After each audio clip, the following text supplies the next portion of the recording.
Hello అండి, నమస్తే. ఇప్పుడు మాట్లాడే టాపిక్ వచ్చేసి ఢిల్లీలో జరగబోయే అసెంబ్లీ ఎన్నికలు నేషనల్ లెవెల్లో కూటమి ఏవైతే NDA as well as India bloc India bloc అయితే ఆల్మోస్ట్ డిజింటిగ్రేట్ అయితే అయిపోతుంది. ఈ క్రమంలో కొత్త ఆల్టర్నేట్ ఏర్పడేదానికి ఆస్కారం ఉందా అంటే అరవింద్ కేజ్రీవాల్ గెలిస్తే ఎలా ఉంటుంది, ఓడిపోతే ఎలా ఉంటుంది అని చెప్పే ప్రయత్నం అయితే చేస్తాను. ఇప్పుడు ఢిల్లీలో అరవింద్ కేజ్రీవాల్ 2013లో పార్టీ పెట్టినప్పటి నుంచి ఆమ్ ఆద్మీ పార్టీ అంతకుముందు ఉన్నటువంటి ఇండియా అగ్నెస్ట్ కరప్షన్ అనే బ్యాక్డ్రాప్ను ఉపయోగించుకొని వచ్చి ఒక పాపులారిటీని గెయిన్ చేసుకొని దాన్ని పొలిటికల్ ప్లాట్ఫామ్గా కన్వర్ట్ చేసి ఆమ్ ఆద్మీ పార్టీని స్టార్ట్ చేసి 2013లో పార్టీ పెట్టిన వెంటనే కూటమిలో కాంగ్రెస్ పార్టీ ఆమ్ ఆద్మీ పార్టీకి కావాల్సినటువంటి 35 సీట్లు రాకపోవడంతో కాంగ్రెస్ పార్టీ మద్దతు 2013లో మొట్టమొదటిసారి ముఖ్యమంత్రి అయ్యాడు. ముఖ్యమంత్రి అయిన తర్వాత కొద్ది రోజులకే కాంగ్రెస్ పార్టీ నేను చేయాలనుకున్న పనులు చేయనివ్వట్లేదు అనేసి రాజీనామా చేసేసాడు. మళ్ళీ అసెంబ్లీ ఎన్నికలకు వెళ్లాల్సిన పరిస్థితి ఉత్పన్నమైంది. అయితే అరవింద్ కేజ్రీవాల్ రాజీనామా చేసే టైంకి పార్లమెంట్ ఎన్నికల నోటిఫికేషన్ వచ్చేసింది. ఆ క్రమంలో పార్లమెంట్ ఎన్నికలతో పాటు ఢిల్లీ అసెంబ్లీ ఎన్నికలు జరగలేదు, తర్వాత జరిగింది పార్లమెంట్. అయితే పార్లమెంట్ ఎన్నికల్లో 6 పార్లమెంటు ఢిల్లీలో ఉన్నటువంటి 6 పార్లమెంట్లో బీజేపీ గెలిచేసింది. ఆ తర్వాత అసెంబ్లీ ఎన్నికలు జరిగితే ఆమ్ ఆద్మీ పార్టీ 67 సీట్లు గెలిచింది 2015లో. 2020లో వచ్చేసి 62 సీట్లు గెలిచింది. ఈ క్రమంలో మళ్ళీ 2019 పార్లమెంట్ ఎన్నికలు వచ్చేసరికి మళ్ళీ 6 పార్లమెంట్ సీట్స్ వచ్చేసి బీజేపీ గెలిచేసింది.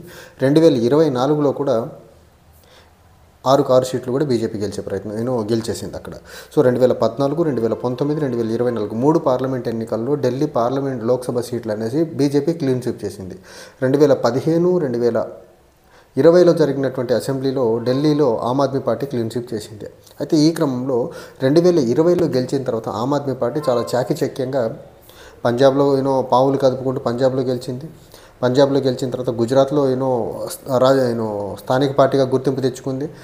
గోవాలో స్థానిక పార్టీగా గుర్తింపు తెచ్చుకుని ఒక నేషనల్ ఆస్పిరేషన్తో ఆమ్ ఆద్మీ పార్టీ ముందుకు అడుగులు వేసుకుంటూ వెళ్తున్న క్రమంలో దాన్ని పసిగట్టిన బీజేపీ ఆమ్ ఆద్మీ పార్టీ యొక్క ఢిల్లీకే ప్రభుత్వం తీసుకొని ఇచ్చినటువంటి లిక్కర్ పాలసీ ఏదైతే ఉందో ఆ లిక్కర్ పాలసీలో జరిగిన అవకతవకల్ని బేస్ చేసుకొని ఆమ్ ఆద్మీ పార్టీ పర్టికులర్లీ అరవింద్ కేజ్రీవాల్ యొక్క ఇమేజ్ ఏదైతే నాన్ కరప్ట్ హానెస్ట్ పర్సన్ అనే ఇమేజ్ ఏదైతే ఉందో ఆ ఇమేజ్ మొత్తాన్ని టార్నిష్ చేసేసి 6 నెలలు జైల్లో పెట్టారు. అంతకుముందు deputy CM of Delhi Manish Sisodia, former deputy CM, అతన్ని సంవత్సరానికి పైగానే జైల్లో ఉంచే ప్రక్రియ జరిగింది. అక్కడి నుంచి అరవింద్ కేజ్రీవాల్ నాన్ కరప్ట్ కాదు, కరప్ట్ పర్సన్ అని చెప్పి ఒక ముద్రేసే ప్రయత్నం చేసింది. తర్వాత ఢిల్లీకి మాజీ ముఖ్యమంత్రి అరవింద్ కేజ్రీవాల్ నేను ఆమ్ ఆద్మీని చాలా సింపుల్గా ఉంటానని చెప్పే ప్రయత్నంలో భాగంగా ఢిల్లీలో ముఖ్యమంత్రి అధికారిక గృహానికి వచ్చేసి 80 కోట్ల రూపాయలతో నీట్గా డెకరేట్ చేయించి చాలా అద్భుతంగా కట్టించుకున్నారు.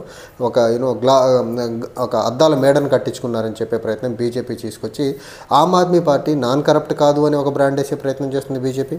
ఇంకో పక్క Aam Aadmi party national convener and Delhi మాజీ ముఖ్యమంత్రి అరవింద్ కేజ్రీవాల్ అతను నాన్ కరప్ట్ కాదు అని చెప్పే ప్రయత్నం కూడా చేసే ప్రయత్నం చేస్తుంది. ఇంకో పక్క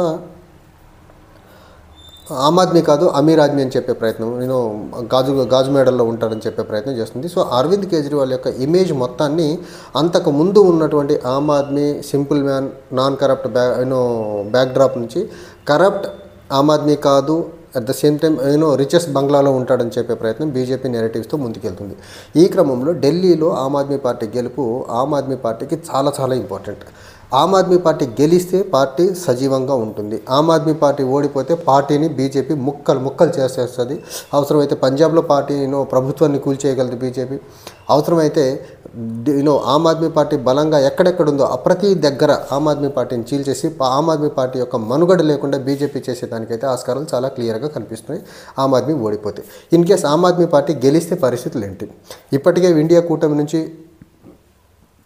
మమతా బెనర్జీ బయటకు వచ్చేసారు. జేడీయూ ఫౌండర్ మెంబర్గా ఇండియా కూటమి ఫౌండర్ మెంబర్గా ఉన్నటువంటి జేడీయూ నితీష్ కుమార్ బయటకు వచ్చి బీజేపీతో కలిసిపోయారు. మళ్ళీ తర్వాత ఉద్ధవ్ ఠాక్రే బయటకు వచ్చారు. శరద్ పవార్ ఆల్మోస్ట్ స్తబ్దతకి వెళ్ళిపోయాడు. ఢిల్లీ జమ్మూ కాశ్మీర్ ముఖ్యమంత్రి ఒమర్ అబ్దుల్లా ఇండియా కూటమి గురించి అటు ఇటుగా మాట్లాడుతున్నారు. ఆర్జేడీ కూటమి ఇండియా కూటమిలో భాగస్వామిగా ఉన్నటువంటి ఆర్జేడీ పార్టీ బీహార్ నుంచి కూడా ఓన్లీ లోక్సభ ఎన్నికల వరకు ఏర్పడింది. ఇప్పుడు దాని ఎగ్జిస్టెన్స్ గురించి అంత పట్టించుకోవాల్సిన అవసరం లేదు. రాష్ట్రాల ఎన్నికలకు వచ్చేసరికి కాన్సిక్వెన్సెస్ వేరేగా ఉంటాయి, సమీకరణాలు వేరే ఉంటాయని చెప్పే ప్రయత్నం అయితే చాలా క్లియర్గా చేస్తున్నారు. అయితే ఈ క్రమంలో ఇప్పుడు ఆమ్ ఆద్మీ పార్టీ గెలిస్తే ఢిల్లీలో ఒకటి ఇండియా కూటమికి ఆల్టర్నేట్ మమతా బెనర్జీ అని ఇప్పటి వరకు వస్తున్న పేరు. అయితే ఆమ్ ఆద్మీ పార్టీ గెలిచి కేజ్రీవాల్ గారు మళ్ళీ ముఖ్యమంత్రి అయితే ఆయన ముఖ్యమంత్రిగా 4వ సారి అయినట్టు చూసుకోవాల్సి ఉంటుంది. ఇంకో పక్క ఆమ్ ఆద్మీ పార్టీ నేషనల్ పార్టీగా గుర్తింపు పొందింది. మమతా బెనర్జీ గారు ఇప్పటికి 3 సార్లు గెలిచి 4వ సారి రేపు అసెంబ్లీ ఎన్నికల్లో మళ్ళీ గెలిస్తే 4వ సారి ముఖ్యమంత్రి అవుతారు. ఇప్పుడు ఇండియా కూటమి నుంచి కాంగ్రెస్ నుంచి బయటకు వచ్చిన పార్టీలని ఒక వేరే ఎలియన్స్ని ఫామ్ చేయగలిగితే కేజ్రీవాల్ గారు ఆ కూటమిని లీడ్ చేయాలా, మమతా బెనర్జీ గారు ఆ కూటమిని లీడ్ చేయాలనేసి ఇంకో అంబిగ్యూటీ ఉత్పన్నమయ్యేదానికి ఆస్కారం ఉంది. నేషనల్ యాస్పిరేషన్ చాలా క్లియర్గా పెట్టుకున్నట్టే అంటే అరవింద్ కేజ్రీవాల్ వీళ్ళందరి సపోర్ట్ని ఢిల్లీ ఎన్నికల్లో వాడుకునేది. ఆర్జేడీ అవనివ్వండి, టీఎంసీ అవనివ్వండి, శరద్ పవార్ అవనివ్వండి, ఉద్ధవ్ ఠాక్రే అవనివ్వండి, ఎన్సీ నుంచి ఒమర్ అబ్దుల్లా అవనివ్వండి, వీళ్ళందరి మద్దతుని కూడగట్టుకుని ఢిల్లీలో గెలిచి తన నేషనల్ యాస్పిరేషన్ ఏదైతే ఉందో దేశానికి ప్రధాని కావాలనే అరవింద్ కేజ్రీవాల్ యొక్క కళ, దాన్ని పదిలం చేసుకోవాలంటే ఢిల్లీలో గెలవాలనేసి శతవిధాల ప్రయత్నించే ప్రయత్నం చేస్తున్నారు. ఆ ప్రయత్నంలో భాగంగా ఢిల్లీలో ఇప్పటివరకు చేసింది ఏంటి? బీజేపీ వస్తే ప్రజలకు మరీ ముఖ్యంగా పేద ప్రజలకు స్లమ్ డ్వెల్లర్స్కి ఎలాంటి ఇబ్బందులు వస్తాయి, స్లమ్స్ అనేవి లేకుండా స్లమ్స్ అన్నింటినీ కూలగొట్టి స్లమ్స్లో ఇబ్బందులు కలిగిస్తారని చెప్పే ప్రయత్నం చేస్తున్నారు. లేకపోతే ఢిల్లీలో ఇప్పటివరకు జరుగుతున్న వెల్ఫేర్ జరగకుండా బీజేపీ ప్రజల్ని ఇబ్బంది పెట్టే ప్రయత్నం చేస్తుందనేసి బీజేపీని కార్నర్ చేసే ప్రయత్నం చాలా క్రిస్టల్ క్లియర్గా చేస్తున్నారు. ఇంకో పక్క బీజేపీ అంటే పడని పార్టీలు అన్నీ ఎక్సెప్ట్ కాంగ్రెస్ పార్టీ, అన్ని పార్టీలు కూడా ఆమ్ ఆద్మీ పార్టీకి మద్దతు ఇచ్చే ప్రయత్నం చేస్తున్నాయి. ఇక్కడ ఆమ్ ఆద్మీ పార్టీ గెలిస్తే అరవింద్ కేజ్రీవాల్ తన నేషనల్ యాస్పిరేషన్ ప్రయత్నంలో భాగంగా ఒక అడుగు ముందుకేసినట్టుంటుంది.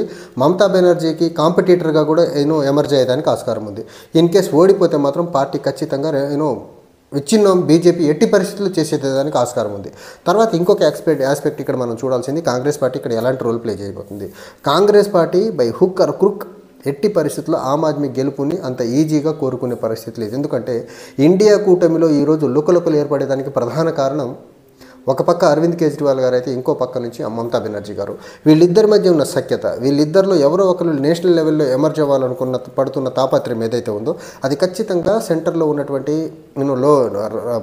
పార్లమెంట్లో ఉన్నటువంటి లోక్సభ నుండి రాజ్యసభలో ప్రతిపక్ష పార్టీగా ఉన్నటువంటి కాంగ్రెస్ పార్టీకి ఇబ్బంది కలిగించే అంశం.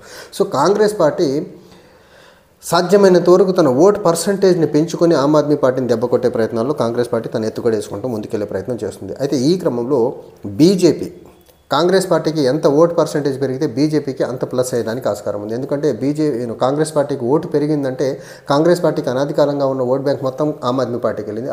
ఆమ్ ఆద్మీ పార్టీ ఓట్ బ్యాంక్ని ఎంత కట్ చేయగలిగితే అంత బీజేపీకి మేలు జరిగేదానికి ఆస్కారం ఉంది. సో ఢిల్లీలో జరుగుతున్నటువంటి ట్రయాంగులర్ కంటెస్ట్లో ఖచ్చితంగా బీజేపీ గెలిస్తే ఆమ్ ఆద్మీ పార్టీ మనుగడ అనేది చాలా చాలా కష్టసాధ్యమైన పని.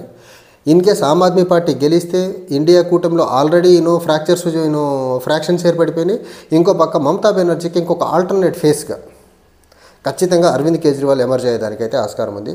చూడాలి, ఢిల్లీలో అరవింద్ కేజ్రీవాల్ గెలిచి నేషనల్ యాస్పిరేషన్లో ఒక అడుగు ముందుకేస్తారా, లేకపోతే ఓడిపోయి పార్టీ మీద పట్టుకోల్పోయే ప్రమాదం ఉందా, లేకపోతే బీజేపీ తన పట్టు నిలుపుకోకుండా పార్లమెంట్లో 14, 19, 24లో పార్లమెంట్లో గెలిచినప్పటికీ అసెంబ్లీ ఎన్నికల్లో ఓడిపోయినట్టు మళ్ళీ ఓడిపోద్దా అనేది ఫిబ్రవరి 8న రిజల్ట్ రోజు మాత్రమే చెప్పగలం. Thank you.